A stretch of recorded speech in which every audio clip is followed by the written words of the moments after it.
Bwana Yesu asifiwe, wapendwa popote mulipo ulimwenguni nzima. Hii ni sauti ya mtu aliye nyikani. Anakuja kusema itengenezeni njia ya Bwana, yanyosheni mapito yake. Wapendwa popote mulipo ulimwenguni nzima, na wasalimu katika jina kuu la Bwana wetu Yesu Kristu, akiwa mwamba na mkombozi wetu. Ni siku nzuri tena ya baraka na amani. Nimepata tena neema kuja mbele zenu tuchangie tena neno la Mungu, kwa kuwa neno hili lilitoka kwa Mungu. Neno hili ni Mungu, na yote inayofanyika, iliyotendeka, iliumbiwa kwa huyu neno. Ndugu zangu wapendwa, watu wa Mungu, kama vile kichwa chetu ya neno leo, tutazungumzia kuhusu uasi. Ama uasi ni nini?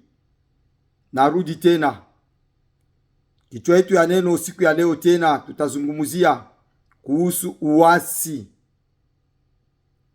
Ama uasi ni nini? Watu wengi wanaweza kusikia uasi, wataona ni jina ngeni, lakini sio jina ngeni. Uasi uko kila eneo, kila aina na kila mahali. Watu wanakuwa wenye kuasi, na hata katika neno la Mungu watu wanaishi kwenye kuasi neno la Mungu. Ndio sababu tena leo kichwa yetu ya neno nazungumzia kuhusu kuasi. Ndugu yangu wapendwa, watu wa Mungu, jueni ya kwamba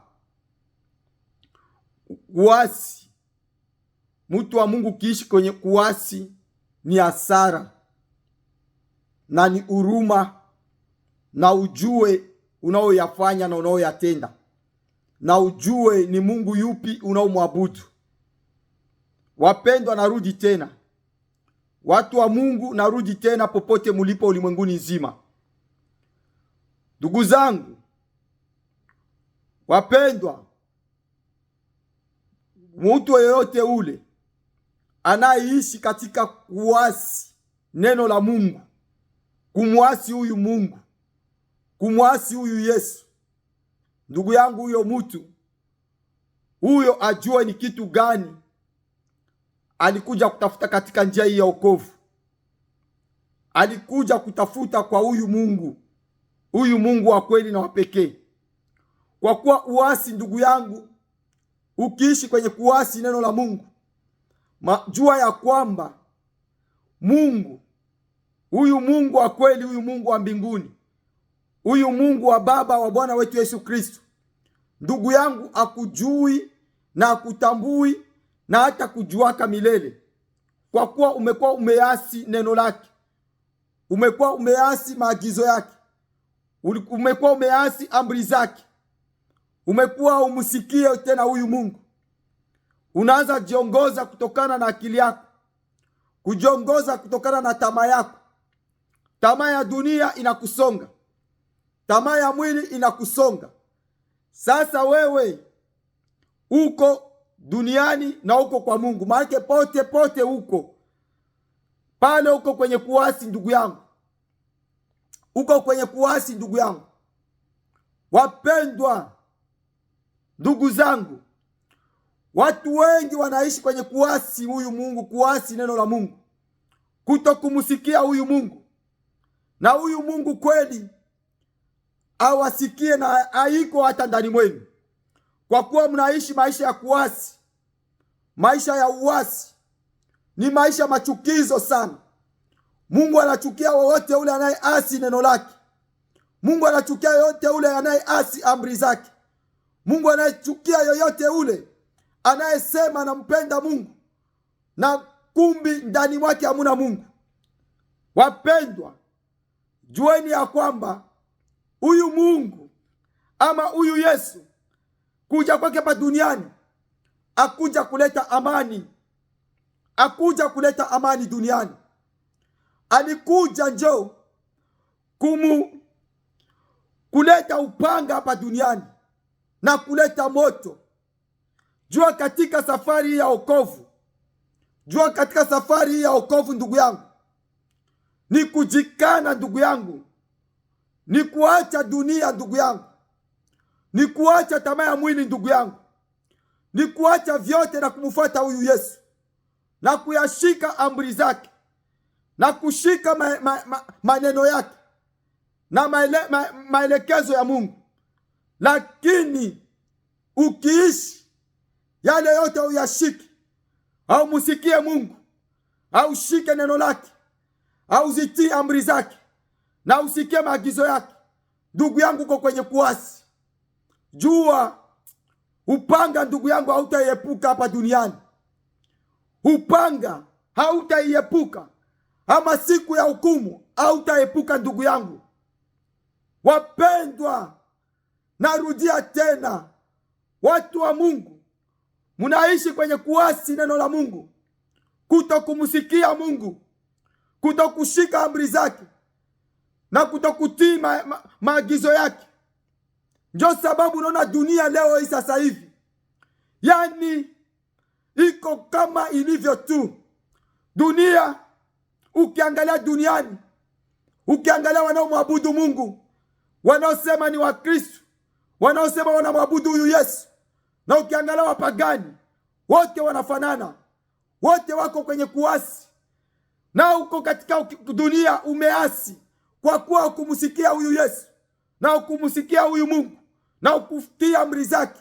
Na katika makanisa hivyo hivyo uko kwenye kuasi. Ndugu yangu, Mungu alituumba kwa lengo maalum ya kuyashika amri zake, kumusikia huyu Mungu na kufanya maagizo yake. Sasa duniani tunaishi kwenye kuasi. Utaniuliza, tunaasi vipi? Mbona tunaenda makanisani, tunahubiri, tunaomba, tunaimba, tunafunga, tunamuita huyu Mungu anatulinda, ndio. Kwenda makanisani, kufanya ile makazi yote haijamanishi una Mungu ndani mwako. Haujamanishi, haujaasi neno la Mungu. Jiulize peke yako ndugu yangu. Angalia kwanza tabia yako, angalia matendo yako, angalia mwenendo wako, hali yako yote ya maisha hapa duniani. Je, inampendeza Mungu? Je, inashuhudia Mungu iko ndani mwako? Je, inashuhudia Mungu anakusikia? Je, inakushuhudia Mungu anakujua? Je, inashuhudia Mungu anajibu maombi yako? Ndugu yangu, jua maisha yote unayoyaishi hapa duniani, ya dhambi yoyote unayoyafanya hapa duniani, uko mwenye kuasi neno la Mungu, uko kwenye kumuasi huyu Mungu. Wewe Mungu anakulinganisha na muasi ule ibilisi, shetani. Kumbuka ndugu zangu, wakati shetani alipoasi, hakusikia tena maagizo ya Mungu, hakutii tena amri za Mungu, pale alikuwa mwenye kuasi. Mungu alifanya nini? Mungu alimchukua, alimwambia shetani, alimtupa duniani na wale wa malaika wake wote wenye wameasi, na akawaandalia hukumu, tena na hukumu ya milele, moto, tena moto ya milele.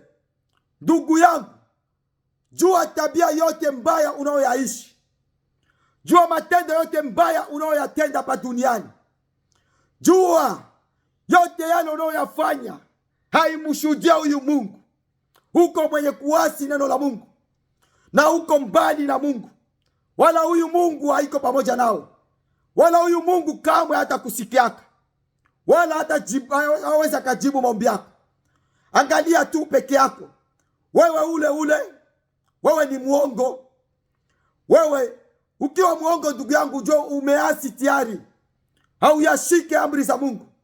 Wewe ni mchonganishi. Ukiwa mchonganishi ndugu yangu, tayari pale umekuwa umeasi neno la Mungu, hauyashike amri zake. Wewe ni mchawi. Ukiwa ni mchawi ndugu yangu, wewe umekuwa umeasi neno la Mungu na uyashike amri za Mungu. Ukiwa ni mlozi, wewe ni tayari ni muasi, umekuwa umeasi neno la Mungu na uyashike amri zake. Ukiwa wewe ni mzinifu, wewe ni muasi tayari, umekuwa umeasi neno la Mungu. Ukiwa wewe ni msharati, wewe ni muasi, umekuwa tayari umeasi neno la Mungu. Wewe ni mlevi, wewe ni mnyang'anyi, wewe ni muuaji, ndugu yangu, umekuwa umeasi neno la Mungu. Wewe ni mwenye kutamani, unatamani vitu visio vya kwako, ndugu yangu, umekuwa umeasi neno la Mungu. Na sasa hivi wanadamu wanamwibia Mungu kwa kila njia. Utaweza ona unaenda sokoni, hakuna anayekuona, unajipimia kisu unavyotaka, unapimisha vingine uvipimishi. Ndugu yangu, hiyo ni maisha ya mwizi. Pale umekuwa umeasi neno la Mungu, unakuwa umemwibia Mungu na unaibia ule mtu aliyefanya vitu vyake pale. Ndugu yangu, mwizi sio kubomoa manyumba, sio kubomoa mabenki. Unaibia Mungu kwa kila njia. Chochote kile unachukua bila kulipia ama bila kupewa, tayari pale ndugu yangu umekuwa umeitwa mwizi. Pale umekuwa umeasi neno la Mungu. Ndugu yangu, watu wanaishi kwenye kuasi. Utaona uko mwimbaji, wewe ule ni muongo, wewe ule ni mwivu, wewe ule ni fitina zinakujaa chuki, wewe ni msharati, wewe ni mchonganishi. Sasa ndugu yangu, ni Mungu gani unayemwabudu? Pale uko kwenye kuasi neno la Mungu.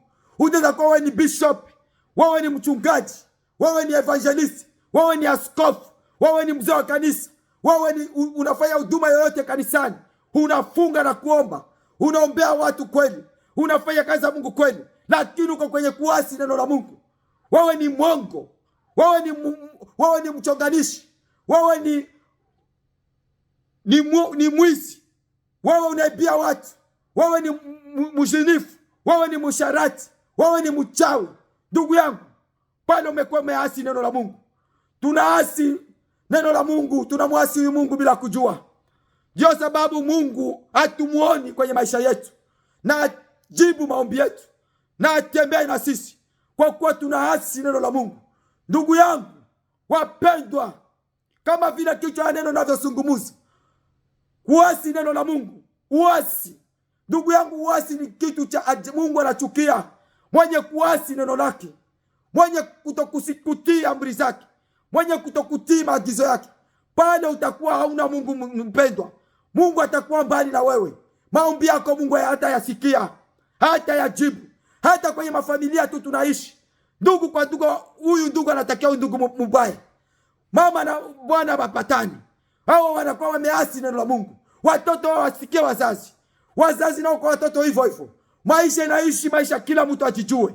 Ndugu yangu wapendwa, watu wa Mungu, huyu Mungu kweli tutamuona kwa tabia zetu zibovu, kwa mwenendo wetu wote usiompendeza Mungu, kwa tamaa zetu zote, kwa yote ya maisha tunayoyafanya, kwa yote tunayoyafanya hapa duniani, kwa kutakia wengine wabaya, kwa kutupia wengine magonjwa, kwa kuteta wengine, kwa kulaani, kwa kushuhudia wengine uongo, kwa kukaa wewe unatupia wengine magonjwa, unaua wengine. Ndugu yangu, unaishi tu maisha ulevi na ulevi, unavuta sigara na unasema unamwabudu Mungu. Kweli huyu Mungu utamwona kweli katika maisha ya uchafu? Maisha ya uchafu, ndugu yangu, atumuone Mungu kamwe milele. Tengeneza maisha yako, murudilie Mungu, bado anapatikana, na Mungu ni wa msamaha. Kumbuka shetani alipoasi, Mungu alimtupa chini na akamfuatilisha na hukumu, tena hukumu ya milele, na akamwandalia moto, tena moto wa milele. Ndugu yangu, hiyo moto iliandaliwa kwa shetani na wote walioasi huyu neno la Mungu na waliomuasi Mungu. Ndugu yangu, ukiishi kwenye maovu, kwenye mabaya, jua wewe ni wa shetani tayari. Jua wewe, ndugu yangu, akikwambia ni shetani, usishirike, kwa kuwa uovu yote ile, ubaya yote ile unayoyafanya hapa duniani, wewe moja kwa moja unakuwa ni wa shetani, kwa kuwa maandiko yanashuhudia, inasema atendaye dhambi ni wa ibilisi. Ndugu yangu, dhambi yoyote ile unayoyatenda, dhambi yoyote ile unayoyafanya, matendo mabaya yote yale, kutakia wengine mabaya, kuchukia wengine, kufitini wengine, kutesa wengine hapa duniani, wewe ni wa shetani. Jua hiyo moto hiyo mutaichangia na huyu ibilisi, kwa kuwa wewe ni wa ibilisi tayari. Mungu hakujui. Mungu hakujua ndugu yangu. Makanisa mengi ukiangalia watu wanajiita wa Kristo wamejichanganya na dunia. Dunia maana wako popote. Kila kitu kizuri kikikuya duniani wapo.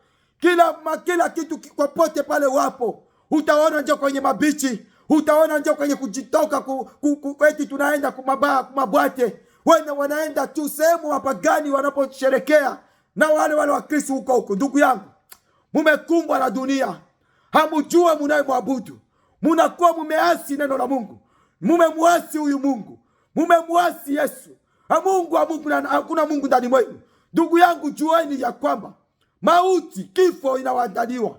Moto ya milele iko juu yenu, inawasubiria.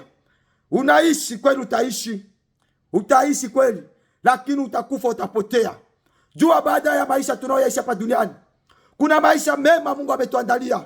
Ndio yale maisha ya milele, ndio yale uzima wa milele. Na ile uzima wa milele uko ndani mwetu, na tunaanzia kuiandaa hapa duniani. Hatutangoja tufe eti ndio tutende tukutane na uzima wa milele huko mbinguni. Hapana. Maisha ya milele na uzima wa milele tunaanzia hapa duniani. Umilele wako unajulikana kwa matendo yako na tabia yako mazuri na mwenendo wako na hali yako ya maisha mazuri unayoyafanya hapa duniani.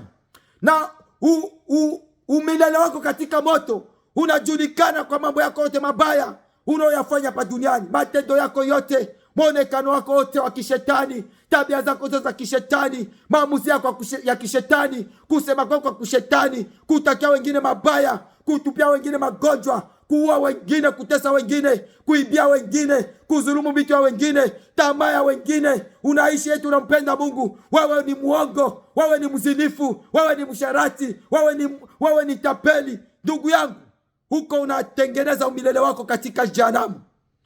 Unatengeneza umilele wako katika jehanamu. Jueni ya kwamba wa Kristo, watu wa Mungu, hii mbingu hii ni wenye nguvu ndio wataingia. Ni waliokataa dunia, waliokataa mwili na tamaa yake na kujitenga na vyote, ndio watakao muona Mungu. Ndio Mungu yule anawajua, na ndio Mungu anaendelea kusema watu kama wale wa mwabudu. Sikia gisi neno lako linasoma, inaandika katika kitabu chake cha Yohana wa kwanza mstari wake wa 3 na sura yake ya 4. Tutaruka 6 na tutamalizia 18. Tusome katika jina la Yesu. Kama kichwa chetu ya neno nasema uasi. Kama kichwa chetu cha neno kinasema uasi, kila atendaye dhambi afanya uasi, kwa kuwa dhambi ni uasi. Ndugu yangu, nasikia kila yoyote yule mabaya yote unayoyatenda hapa duniani, yote tabia yako yote mbaya, matendo yako yote mabaya, mwenendo wako baya, jua ndugu yangu, wewe umeasi. Kwa kuwa yale matendo yako, yale tabia yako yote mabaya, yale yote ni dhambi, na dhambi ni kuasi. Na Mungu hayupo pamoja na waasi. Mungu amekwisha kukuacha. Kama hujajirudia, haujatengeneza na kutubu na kuacha njia zako ziovu, kweli utapotea. Utapotea mpendwa, utapotea baba, utapotea mama, utapotea dada, utapotea ndugu yangu, kaka, utapotea. Tubu, acha njia zako ziovu, tubu dhambi zako, murudilie huyu Mungu. Mungu ni wa rehema na wa msamaha. Bado muda upo, bado kingaliki hai. Ni muda kujirudia na kuomba Mungu huruma, na Mungu atakusamehe na atakupokea tena katika jina la Yesu. Soma sikija mstari wa 6 nasema, kila akaaye ndani yangu, kila akaaye ndani yake hatendi dhambi. Unajua ndugu yangu, yoyote ule anayemkiri huyu Yesu, anayeshika maagizo yake, anayezitii amri zake, yule mtu hatendi dhambi. Yule mtu hatendi dhambi. Yule mtu anatenda haki. Na Mungu anatushauri tutende haki ili tuishi. Tuachane na ubaya na uovu na yote mabaya. Yote mabaya unaofanya, unaotakia wengine. Ndugu yangu, yote atakurudilia. Ni unapanda kitu na utavuna maharibifu. Atendaye haki, atendaye dhambi, ule atendaye haki yule atende zambi. Kila atendaye zambi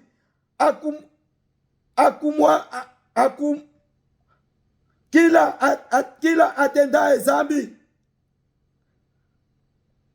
akumwona yeye wala akumtambua huyu Mungu. Yoyote yule anayetenda zambi, jua ya kwamba wala hujawahi kumtambua huyu Yesu, wala hujawahi kumtambua huyu Mungu, wala hujawahi kumtambua kwa maisha yako maovu, kwa zambi zako unazofanya hapa duniani, tabia yako, utapeli, wizi, yote, uporaji, kuiba mali sio za watu, kutaka mali sio za watu, tamaa inakujaa, uongo, fitina, usharati, ulevi, uvuta sigara, madawa za kulevya, ndugu yangu, uzinifu, wizi unakujaa. Ndugu yangu, wewe ni wa shetani. Wewe ni wa shetani. Umekuwa tayari umeasi neno la Mungu, na Mungu haiko pamoja na wewe. Somo lake kichwa mstari wake mnene nasema, hatendaye zambi ni wa Ibilisi, kwa kuwa Ibilisi utenda zambi tangu mwanzo.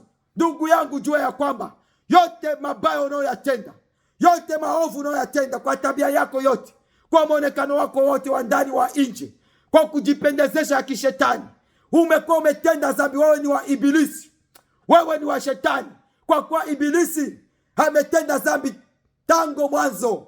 Na hiyo zambi, ndugu yangu, unayoyatenda wewe, tayari moja kwa moja unakuwa ni wa Ibilisi. Utasema wewe unasema kama mimi ni nani? Mimi ni wa Ibilisi, aje utanihukumu? Ndugu yangu, jua zambi yote unayoyafanya, maovu yote unayoyafanya, tabia yote mbaya unayoyaishi, mwenendo yote mabaya, kutakia wengine mabaya, kuua wengine, kutesa wengine, kupora wengine, kufirisisha wengine, kusema wengine kwa uongo, ndugu yangu, wewe ni wa shetani, wewe ni wa Ibilisi, na sehemu yako ni moto wa milele.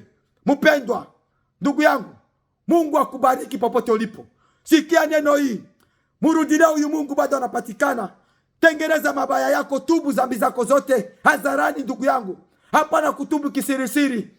Tangaza, mimi kweli nilitenda zambi haya na haya, mbele ya watu, na Mungu wa mbinguni atakusamehe na atakuhurumia na atakurudia, na utamuona Mungu kwa maisha yako, na Mungu akubariki katika jina la Yesu. Amen.